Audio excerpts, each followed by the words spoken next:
We're just a couple of weeks away now from seeing the Galaxy S26 launch. If you believe rumours, then Galaxy Unpacked is happening on February 25th in San Francisco, which is less than a month away. But as I record this video right now, not a single person has got an invite for Galaxy Unpacked yet. But you know what? I bet you as soon as I hit publish on this video that the invites are going to go out, so I'm going to have to just put them here if they do go out. There we go. Confirmed.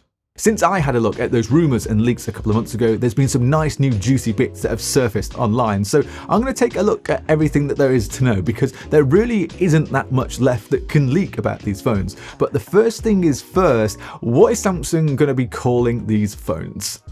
There was confusion a while ago over what Samsung was going to call these. Was it going to be an Edge and a Plus or an Ultra and like a normal Galaxy S26? But it seems like what we are going to see at Unpacked this year is just going to be those three classic names: the S26, the S26 Plus, and the S26 Ultra.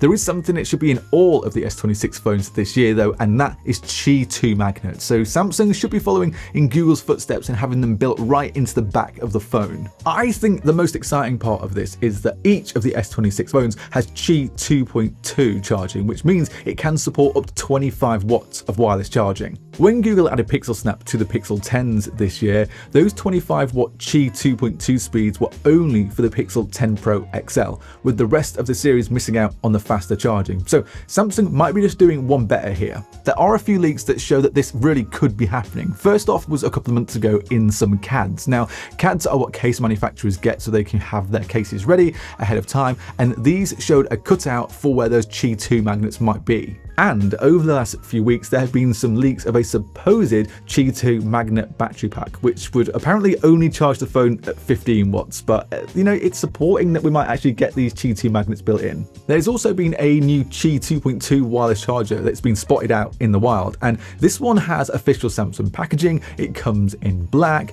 and it looks like that it could charge up to 25 watts, but it would only be charging the Galaxy S25 Ultra at 25 watts, and the regulars just at 20 watts. The most disappointing thing about the magnets being built straight into the back of the phones is that from that box, if it is legit, there doesn't seem to be any sort of cool Samsung branding. So I was expecting something like Samsung Power or Samsung Snap, you know, branding it in quite a cool way. But I don't know, maybe for Samsung, Qi 2 magnets is just a cool enough thing to say that they have built into the back of the phones. But yeah, this is something that could actually happen. Let's talk about the display, because the S26 Ultra could be getting a couple of nice upgrades. I remember last year that people were disappointed that the S25 Ultra only had an 8-bit display, but we might be seeing the S26 Ultra jump to a brand new 10-bit display. This would mean the S26 Ultra using an M14 panel, which means that you would get more vivid colors, like better HDR and smoother gradients. But I don't know if most people are really going to notice that. But with that M14 panel, there is one upgrade that most people definitely will notice, if it happens. This is a change to the peak brightness. Now, the M14 panel means that it could let the S26 Ultra go up to a peak brightness of 6000 nits when using HDR content, and this would be lovely, but I don't know if this one is actually going to happen. Annoyingly though, there's more rumours to suggest that Samsung are going to stick with the 2600 nits of peak brightness for all three of their phones this year, and that means they are way behind almost everybody. Like the Pixel has 3000 nits, there's phones out there with already having 6000 nits of peak brightness, but Samsung is banking on using a more improved anti-reflective coating for the S26 Ultra, because it means it might not need those extra nits of peak brightness, because the anti-reflective coating is going to be working against how bright it is outside. So we'll have to see on this one, but disappointing if it isn't getting a little bit brighter, but also good news if that anti-reflective coating is getting better. You might have seen this online over the last few weeks, but there is something that Samsung might be doing which genuinely looked really cool, and it is adding one of those privacy screens built straight in to the display. Everybody knows that you can add those screen protectors to your phone that keeps your screen private, but it looks like Samsung is probably going to build this right into the phone. The rumors flying around are that you can turn this off and on whenever you want, and maybe even set it up as a routine so you can have it turn on when you leave your home or like your home Wi-Fi network. And even Samsung have teased this themselves in a press release over the last few days. And Samsung have even said Samsung will soon unveil a new layer of privacy to shield your phone from shoulder surfing wherever you go. And if you pay really close attention to those teasers that Samsung showed off, it looks like there are specific parts of the display using that privacy screen protector mode. There was even a leak from Ice Universe that showed this being set for those specific areas, so like a message popping up on the display, or maybe where you put your pin in. So, I mean, this could actually happen. Is it coming to all of the S26 phones, or is it going to be an exclusive to the S26 Ultra?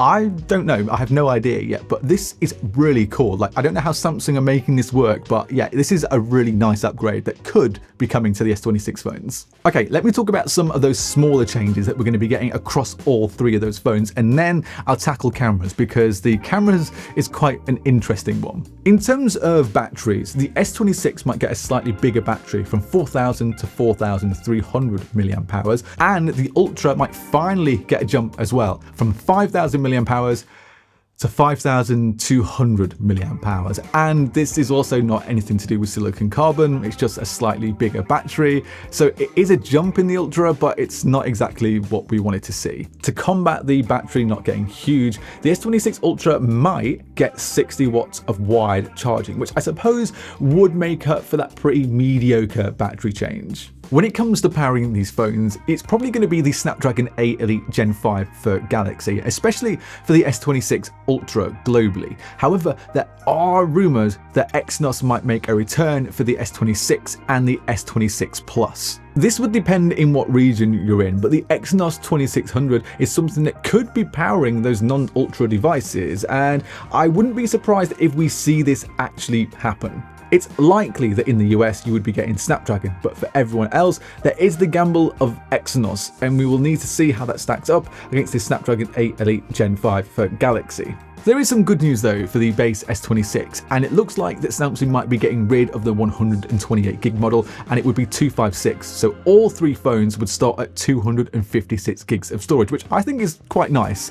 And what is also quite nice is that we have a good idea of what colours that we're going to be seeing on all of the S26 phones this year. The S26 Plus and the Ultra look like they're going to be getting all the same colours here, so those colours being black, white, cobalt violet and sky blue.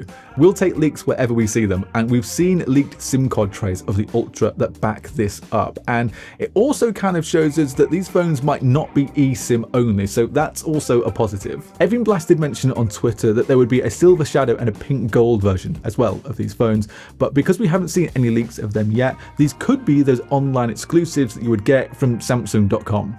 Let's talk about cameras, because this is the part of the phone that Samsung barely ever touch, or they haven't in the last couple of years. And this year, there are some very small changes that might happen. The S26 and the Plus might get slightly better 50-megapixel camera sensors this year, and this comes in the form of a new ISOCELL sensor, but that is kind of it. A new ISOCELL sensor, but the same megapixel, the same sensor size. So this will be down to processing if there are any improvements on the S26 and the Plus at all. There's no changes to the ultra-wide or the telephoto.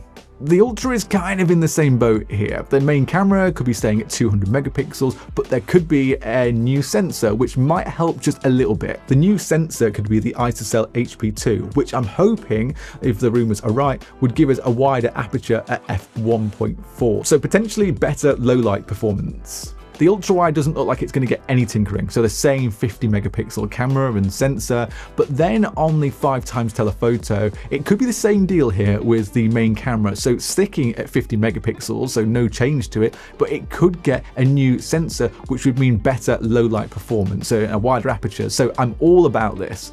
But where the downgrade might come is actually in that 3x telephoto. I say downgrade, but this is where those rumors are a little bit unsure. Rumors are saying that there could be a new 12-megapixel 3x lens, which I would love because the 10-megapixel 3x on the S25 Ultra is pretty poor. This is where the problem comes in though, that the S26 Ultra could be getting a little bit thinner compared to the S25 Ultra, and because it's like shrinking down just ever slightly so much, it might mean that we actually get a worse sensor in the 3x telephoto. telephoto camera to make way for the slimness. I'm not sure how I feel about this because I definitely want a slimmer phone, but I just don't know if I want it at the cost of a downgraded sensor that already wasn't great.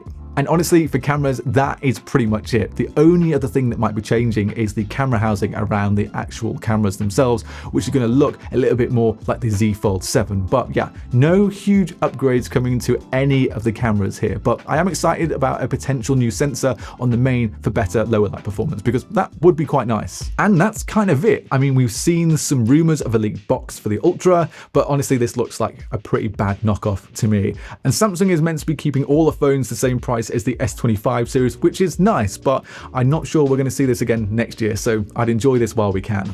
When we can get these phones is a little up in the air as well, because it all depends on Galaxy Unpacked. If it does happen on the 25th of February, then we can kind of expect pre-orders to happen within that week or so, so the start of March, and then maybe get our hands on the S26 phones in the second week of March. But it all depends on when Samsung actually want to host Galaxy Unpacked this year. I'm excited to see what Samsung do this year with the S26 lineup, especially the Ultra, but I think that the biggest upgrade coming to all of these phones is going to be having those Qi 2 magnets built straight into the back, because honestly, you won't realize how much you need these until you start getting your accessories and using them. Like, I loved it on the Pixel this year, so yeah, I'm really excited to see that, and also to see some innovation from Samsung, like that privacy screen protector being built straight into your phone. I think is going to be really exciting. Let me know what you think though of the Galaxy S26 rumors and leaks in the comments below. Are you disappointed, or is this kind of what you expected from Samsung this year? Not a huge amount of updates, but some decent ones. And I mean,